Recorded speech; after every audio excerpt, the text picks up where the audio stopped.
مبدئيا كده محدش يجادلني في توقعات لما اقول لك المغرب احسن منتخب في دور المجموعات ما تقوليش انك مؤفر. لما اقول لك ان المغرب عادي جدا لما تروح للمربع الذهبي ما تقوليش ده احلام عصاري. اديكوا شفت اهو، خط سير اسطوري، فوز على اسبانيا، فوز على البرتغال، ومكملين نص النهائي، وان شاء الله كمان الدور على فرنسا. تعالوا بقى نتكلم عن دور الثمانية واللي هيحصل في الدور نص النهائي. السلام عليكم وحلقة جديدة من رشة كورة 10 ديسمبر 2022، يوم في تاريخي للعرب والأفارقة بوصول أول منتخب عربي وإفريقي منتخب المغرب لنصف نهائي كأس العالم بعد أداء ولا أروع ولا مش عارف أقول عليه إيه. مش عارف ومش ولو ما أفورتش النهاردة مش عارف أفور إمتى. يعني إحنا عندنا منتخب عربي في نص نهائي كأس عالم، عندنا منتخب مرشح، منتخب عربي مرشح لكأس العالم. تقول لي بقى احلام عصاري، تقول لي ده ايه، انا ما اعرفش. انت مدرك الكلام؟ منتخب عربي افريقي وافريقي مرشح لكاس العالم، تمام؟ ومش صدفه ومش بضربه حظ، لا ده منتخب واخد بلجيكا وكرواتيا واسبانيا والبرتغال، ما دخلش فيه غير جون واحد بس في الخمس ماتشات اللي فاتوا، كان اون جون في نفسه، تمام؟ فالمغرب افضل سكواد، افضل قائمه لمنتخب عربي. اظن ده ما فيش منتخب عربي وصل للقائمه دي، وصل القائمه دي 22 لاعب او 26 لاعب. دول ما فيش، دول اعظم قائمه لمنتخب عربي في تاريخ العرب اظن يعني، تمام؟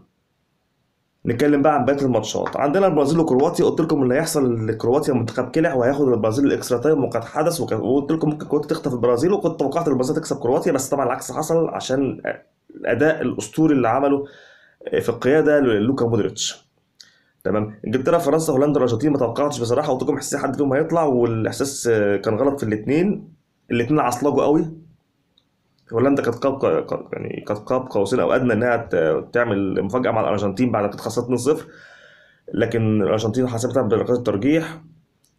آه، انجلترا كانت برضه نفس القصه، كانت ممكن توصل اكسترا تايم، خسرت 2-1، هاري كين ضيع ضربه جزاء في الدقيقه 82، تمام؟ المنتخبين عصلجوا، فرنسا والارجنتين مكملين رغم ان عندهم شويه مشاكل. يعني كرواتيا عملت مفاجاه كبيره، عندها دفعه معنويه اعلى.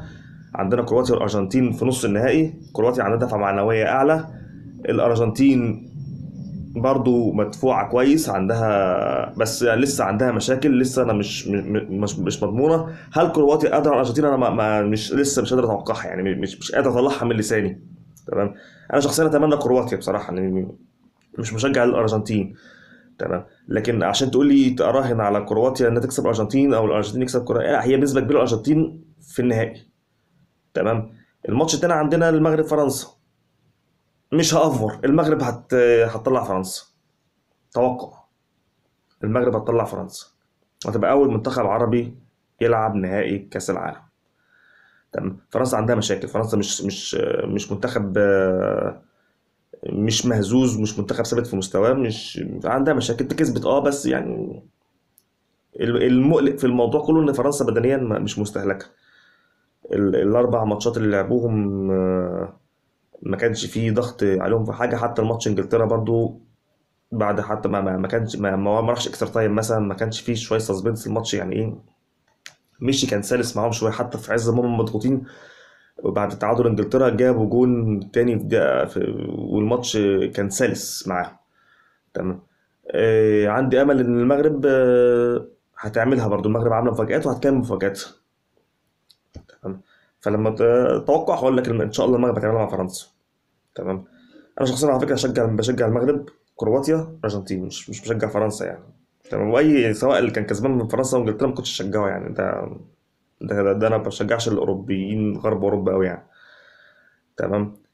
النهارده برضو من الحاجات الحزين انتهت مسيره كريستيانو رونالدو. كانت لحظه وحشه قاسيه قوي على الكوره، نص الكوره التاني زي ما انا قلت حتى كتبت ان هو غادر كاس العالم بدون لقب، تمام؟ بس تمام، ارجع اقول لك تاني، ما تقوليش انك مأفور لما اقول لك المغرب افضل منتخب موجود في دور المجموعات. الموضوع مش صدفه، ما تقوليش ان المغرب ماشي معاه بالحظ. طب ما تقوليش انك بتحلم احلام عاصره لما اقول لك المغرب هتروح دور الثمانيه او هتروح نص النهائي او هتروح حتى النهائي. اللي انت بتتكلم فيه احلام، اللي انت كنت بتقعد كده تلعبه في البلاي ستيشن وتقوم جايب مثلا مختار منتخب مصر ولا حاجه عشان تروح بيه تكسب بيه كاس العالم. لا، هو حصل في منتخب عربي حقق المعادله دي. ولما اقول ان في منتخب عربي مرشح ده مش احلام، لما اقول إن مرشح لكاس العالم ده مش احلام، لما اقول ان في منتخب عربي بقى بيتعمل له حساب، معمول له حساب من دلوقتي من فرنسا والارجنتين، دي مش احلام. تمام. الف مبروك للمغرب. صعبتها قوي على كل اللي جايبه، على كل المنتخبات العربيه الافريقيه. احنا كده كده اصلا عندنا كاس العالم الجاي 9 مقاعد ونص، وما اظنش ان في منتخب عربي هيبقى عنده دم هيقول لك انا هروح خروج مشرف. ما عادش في حاجه اسمها خروج مشرف بعد اللي عملته المغرب. تمام.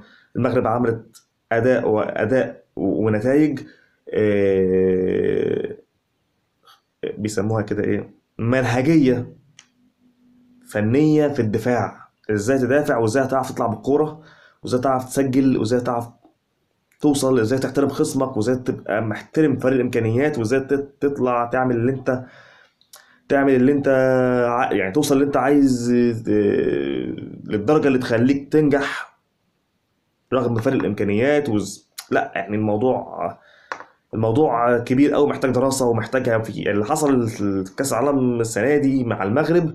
مش بعيد هيتدرس في الاكاديميات في الاكاديميات العربيه ان هم ازاي في منتخب عربي يعمل ده كله.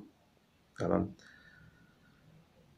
ونفسي والله اللي عندنا الاتحاد بتاعنا يكون بيتفرج ويكون شايف اللي بيحصل، يعني الواحد مرارته مفقوعة. بس يعني ارجع واقول لك تاني، يعني ان الله اكرم وارحم من انه كان يكافئنا على فساد.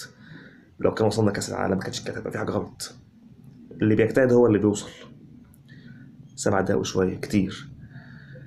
ان شاء الله كده انا متوقع المغرب هتكمل النهائي. كرواتيا الارجنتين بنسبة كبيرة هي اللي مكملة للنهائي. وشكله كده هيبقى نهائي ارجنتيني مغربي. تخيل كده لو نهائي كرواتيا والمغرب. انا متخيل كده كرواتيا والمغرب. كان زمان كده لعبه فيفا في فيفا 98 لما كنت تلعب بول كاب مثلا منتخب عربي فيجيب مثلا منتخب زي مصر، تمشي فيها شويه تلاقيه جايب لك منتخب عربي برضه في دور قبل النهائي ودور الثمانيه وكده، يعني ايه اللي هو يعني ايه فيها مفاجآت شكلها كده بجد. ممكن تلاقي المغرب وكرواتيا في النهائي. بس انا كده خلصت اللي عندي خلاص. السلام عليكم.